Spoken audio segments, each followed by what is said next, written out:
Welcome into virtual carpooling. Folks, we are getting back in the car pretty soon, but before that happens, we want you to join us in person in two great events that are coming up with my good friends at HMEA, the Horace Mann Educational Association. Of course, Doug, you've met him before. He's been in the car. Doug, it's great to see you.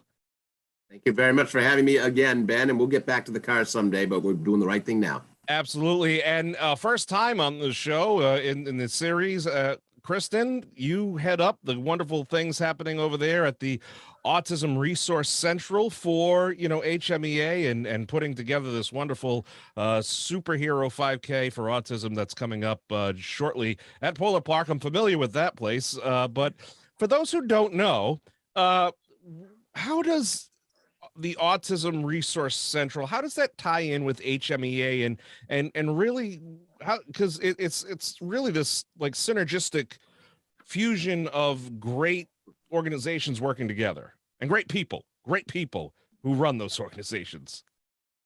Chris, as the director, go ahead. So the Autism Resource Center is a program of HMEA. So we work collaboratively to support individuals with disabilities. So in particular here at the center, individuals with autism spectrum disorder. And the science, autism is one of those things. And I know we learn so much about various conditions, various situations that people are in, but it just seems to me, and correct me if I'm wrong, it seems to me like autism in the last 20, 30 years has made so many discoveries and just found not necessarily the ways that it is negatively affecting a person, but how can we positively affect these people who are, dealing with various, range of the spectrum, I guess is the better term. Sure. Like, how do you, like, to me, it seems like we're learning more about autism in a faster pace. The diagnostic rate is increasing, I think, across the state with the new diagnostic criteria that is in place. But more importantly, I think it streamlines some of the challenges that the individuals face depending on where they fall, right, in that criteria. And so one of the things that the center does here is to put programs and activities and support groups and things in place for people that fit all across the spectrum. Because every individual with autism is unique. And so they come in various stages and they enjoy various activities that are and they're important to them, right? Yeah. And they all bring special skills. So we have, artists here. We have many of the paintings from a particular adult who was diagnosed with autism late in life. We have a gallery, so to speak, here in the office of his paintings, which are spectacular. We have some individuals where technology is where they excel in. We have a robotics program here. We're working collaboratively with St. Cobain Foundation and Worcester WPI here in Worcester to put programs together in place for them. So I think that we look at how we can put things in place to support everyone, no matter where they fall on the spectrum. Wow, that's summertime. Tell them about the camp. You run a couple of camps too. That's a really cool thing, Kristen, right? Yeah. So we had 2 robotics camps in here in the summer. So we focused on Lego robotics. So we had a total of 16 kids here that spanned up. There were 4 weeks over the summer, two-week camps. And they were able to design some pretty incredible robots using the Legos. So they came with a specific kit, but they were able to adapt it. So we had, rabbits that were eating carrots and hopping across the room. And we had dancing robots and we had a guitar that played music, and it was spectacular. That's incredible. And all goes back to Legos, which I mean, so many people have played with over the years. And I know just from research, Lego was the most popular toy during the span of the pandemic because it was so easy. You could put it in a mesh bag and just throw it in the dishwasher or or in a bathtub with a little bit of, cleaning solution and sanitize them. So that's pretty amazing that, even still to this day, the toy that I grew up with, that we all grew up with, is helping to, help these individuals express and use their talents that they have. They're really these gifts that are incredible. And folks, if you want to get behind the work that's being done through the Autism Resource Central, we have a great event coming up on Saturday, April 23rd, right there at Polar Park. Talk to me about the Autism Superhero 5K. We are so excited to be back live and in person. We've been, we've had a couple of virtual walks during COVID. So this is great for us, for our center and for our families. So it is something that we've done every year. So it is definitely a community event where we come together to support the center and to support each other. So this year at Polar Park will be no different in that respect. We are expecting somewhere around 1,000 people in the park that day, which is great. There'll be Jedi training, Captain America training. There's kids fun run, the race itself, vendors, all kinds of things happening in the park. So we're pretty excited. And I can tell you this, Polar Park, the way it was built and designed, really, this is, it's for baseball, but really for community events like this, this is where it really shines because it's spacious. There's over 170 some odd speakers there, like, actual speakers. And people say, well, it's going to be really loud. Actually, we're able to keep the volume lower on the speakers. And so for those who may have, audio sensory concerns or whatever, plenty of room, plenty of space. It's going to be wonderful. And Doug, I know you've been out to Polar Park as well. Oh, and yeah. Of course, it was great to have you there as part of HMEA, which is, this incredible organization that people may have seen, billboards or seen interaction with the Cardi's ads or something like that. But for those who don't know, Doug, what is HMEA and just that kind of that elevator pitch about this amazing organization? Sure. Thanks for asking, Ben. Yeah, sure. HMEA stands for Horace Mann Education Associates. It was named after Horace Mann, the first Secretary of Education.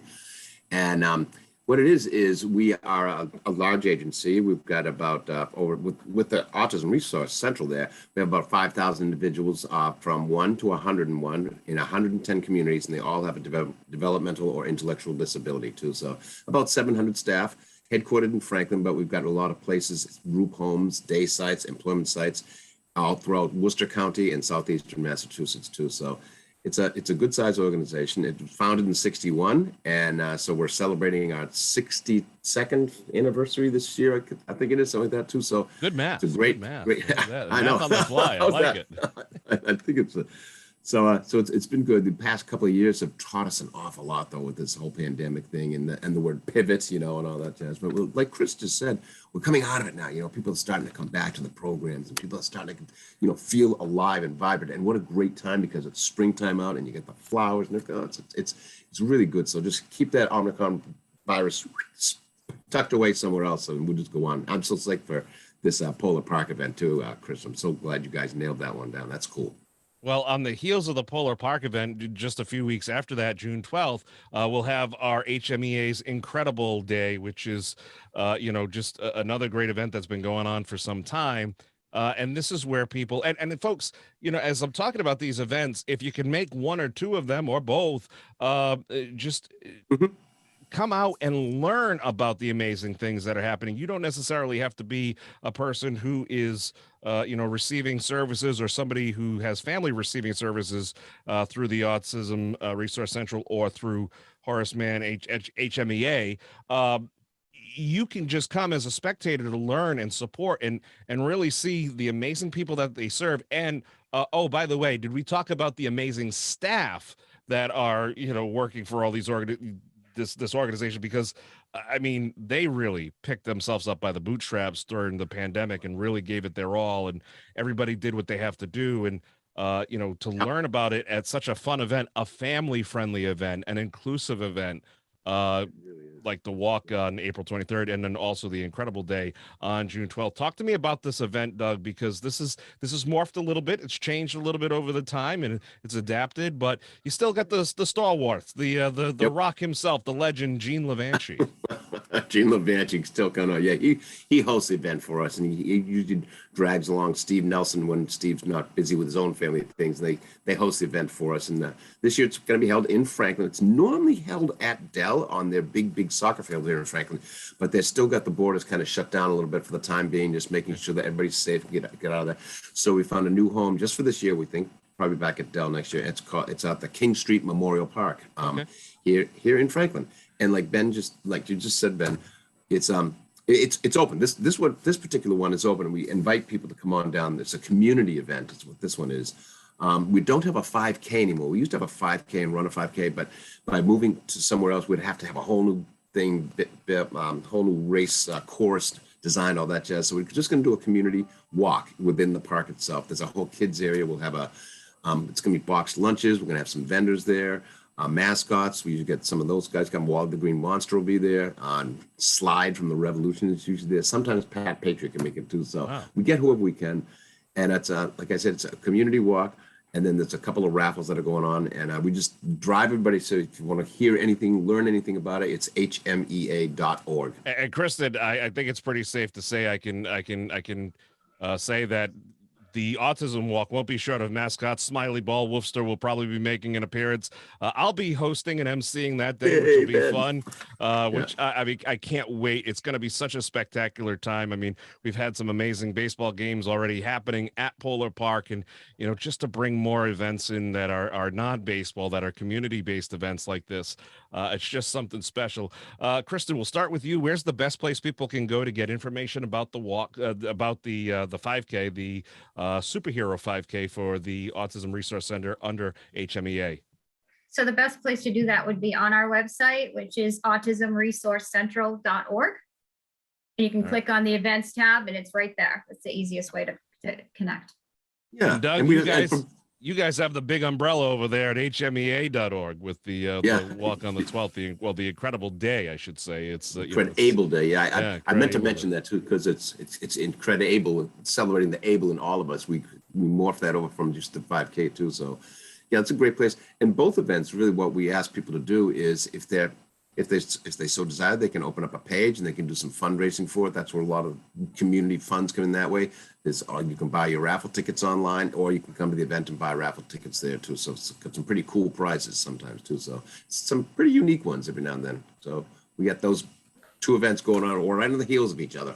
Beautiful, beautiful. Folks, you may not even realize that somewhere, somehow, you've got a connection, or somebody has a connection to HMEA. So take a few minutes, go through the website, go check it out, go see all the services, see the stories, learn about what they do, because before you may not even realize who's connected and how you can get involved and help and learn about this great organization. And at the very least, if you wouldn't mind sharing this on your own social media, that would be great to help spread the word, raise awareness in both camps here. And we'll look forward to great weather and fun times on April 23rd and June 12th. Doug, Kristen, I know you're very busy. Thank you so much for taking the time to join me today. We will see you at one of these two events, if not both. Thank you so much, folks. Go follow the links.